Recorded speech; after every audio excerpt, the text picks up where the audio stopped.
Many sitcom stars are cherished for certain roles, but used this fame to launch into bigger and better careers. Sadly, the same can't be said about every sitcom star. While they became instantly recognized for playing these parts, the celebrities in this list ended up disappearing from the spotlight.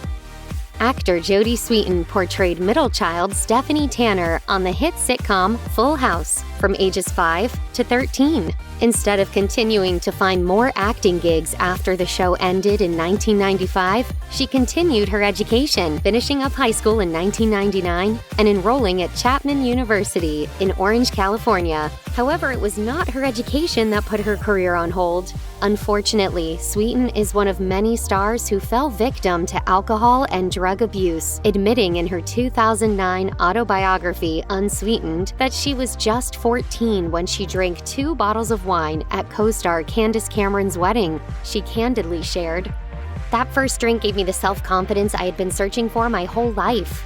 But that set the pattern of the kind of drinking that I would do." Over the next 15 years, Sweetin found herself having an addiction to not just alcohol, but drugs too. The actor tried everything from crystal meth to ecstasy, even admitting she was high on meth at the premiere of the Mary-Kate and Ashley Olsen movie, New York Minute, in 2004, as E! Reported. After her struggles with addiction and several failed relationships, Sweetin got clean around 2008 and began talking openly about her past. She even made a comeback in acting when she was cast as Stephanie Tanner in Fuller House, which ran for 5 seasons. Actor Michael Richards will forever be known as Cosmo Kramer from the hit sitcom Seinfeld and, unfortunately, a now infamous 2006 stand-up routine. As the popular sitcom wrapped up its final season in 1998, Richards got his own show called The Michael Richards Show in 2000. Unfortunately for Richards, the show bombed during its only season, and he went back to stand-up comedy. In 2006, he performed a comedic routine at the popular comedy club, The Laugh Factory, in West Hollywood. Minutes into his performance, Richards began verbally attacking a black man for speaking out of turn during his set. Richards hurled the N-word a total of 5 times, which was all caught on video. Richards issued an apology on The Late Show with David Letterman, saying, "I'm really busted up over this." Richards took a long break from acting after his controversial outburst, not returning to the screen until his sitcom Kirstie in 2013. However, the show failed to grab audiences' attention and was canceled after just 1 season.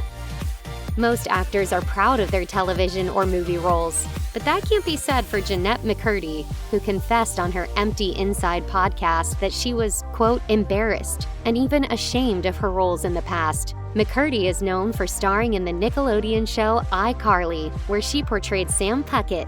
She reprised the role in the iCarly Victorious spin-off, Sam and Cat.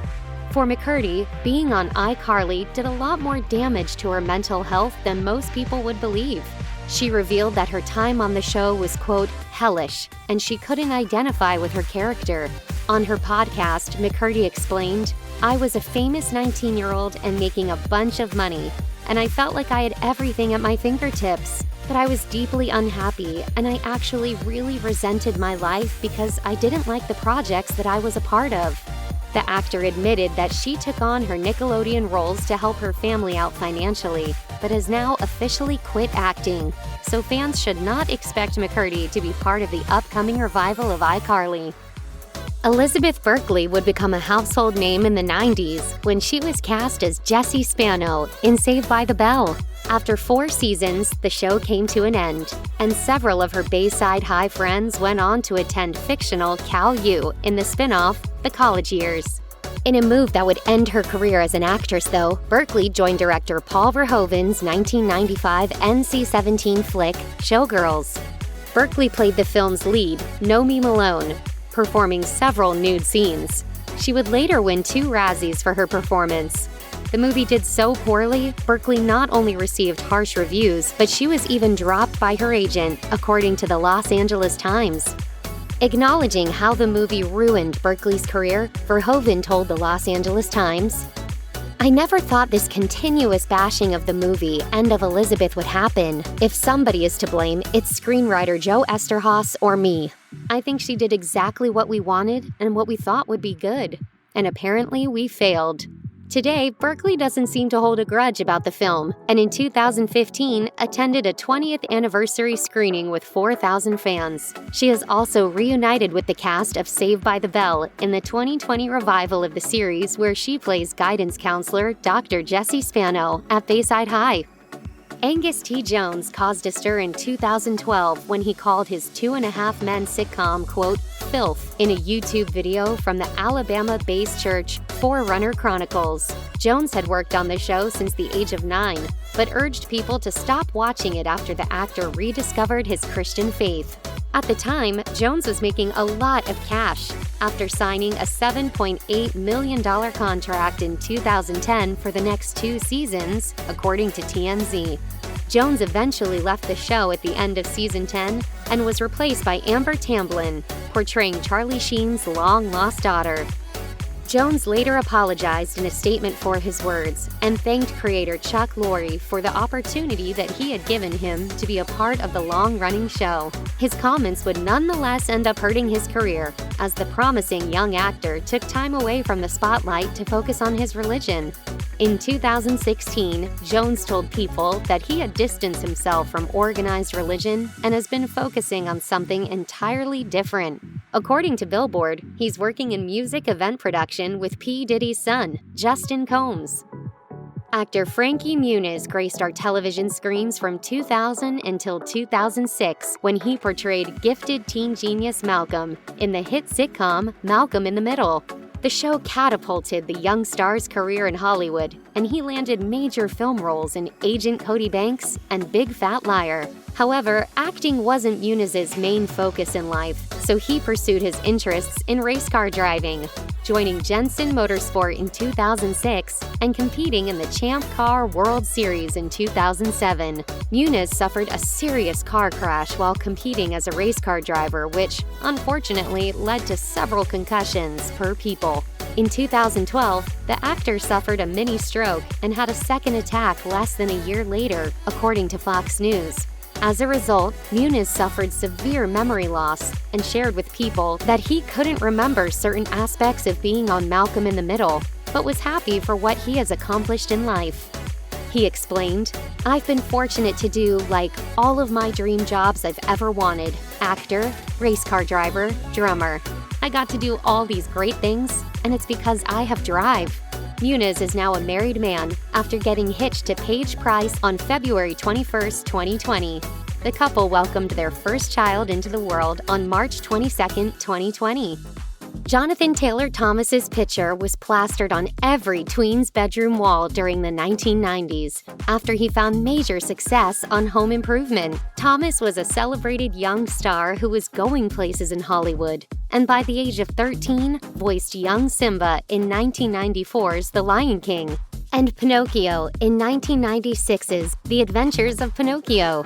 However, Thomas already felt the burnout of being a Hollywood star when he was just 12, once telling People, "You have school, friends, learning your lines, and making sure your performance is up to speed. I can't tell you how many shows I've done with full-blown migraine headaches." He would soon make the decision to walk away from his acting career. After his 1999 Nickelodeon Kids' Choice Award win, he shared that he skipped out on the series finale of Home Improvement to look at colleges. In 2000, Thomas attended the prestigious Harvard University, studying philosophy and history, and studied abroad at St. Andrews in Scotland. He later graduated in 2010 from Columbia University. Thomas later reunited with Tim Allen and made a guest appearance on his show, Last Man Standing, in 2013.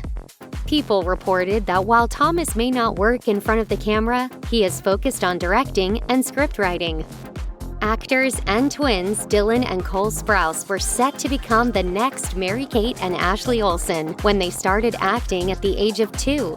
The siblings went on to land their own sitcoms on the Disney Channel, The Sweet Life of Zack and Cody, and The Sweet Life on Deck.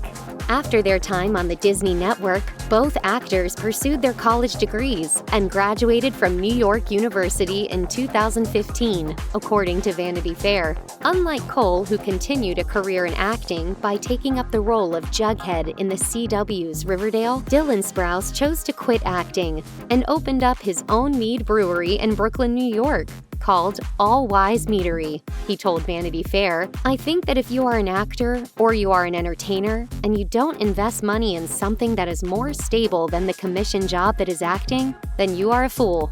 Dylan shared that he was interested in going into big business, choosing to brew his own mead. At the end of the day, Dylan admitted that he no longer had an interest in being on television, adding that it was, quote, "a hard job," but isn't knocking his twin brother for his success on Riverdale. Kel Mitchell was part of the original cast of Nickelodeon's extremely successful sketch comedy All That when it aired in 1994. He stayed on the show until 1999, while also working alongside cast member Kenan Thompson on their own sitcom, Kenan and Kel. Mitchell played a huge part in pop culture in the 90s, and more success followed when he starred with Thompson in the comedy film Good Burger, based on the sketch from All That in 1997. However, Mitchell faded out of the spotlight after his time on Nickelodeon. He told People that he had a rough time after the cancellation of Kenan and Kel.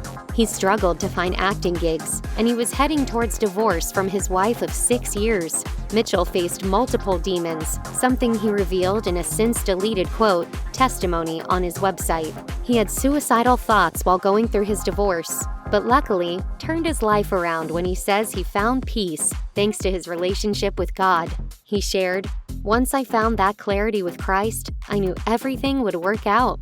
Mitchell is now a licensed pastor at a Southern California church and is raising his 2 children with his new wife, Asia Lee.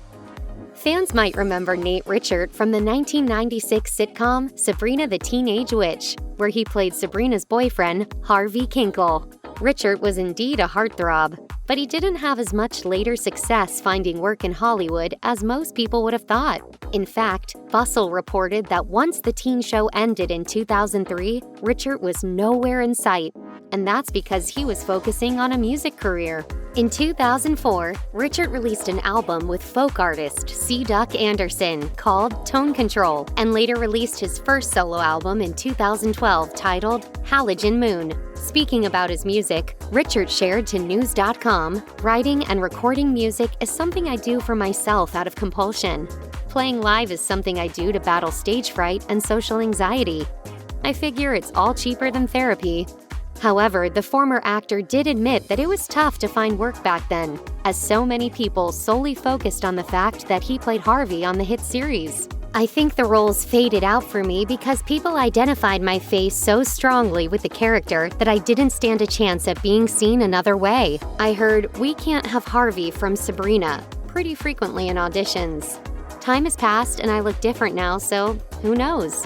For now, Richert is mainly focusing on his music career, having released a single in 2019 called Make It a Wine. Check out one of our newest videos right here. Plus, even more Nicki Swift videos about your favorite celebrities are coming soon. Subscribe to our YouTube channel and hit the bell so you don't miss a single one.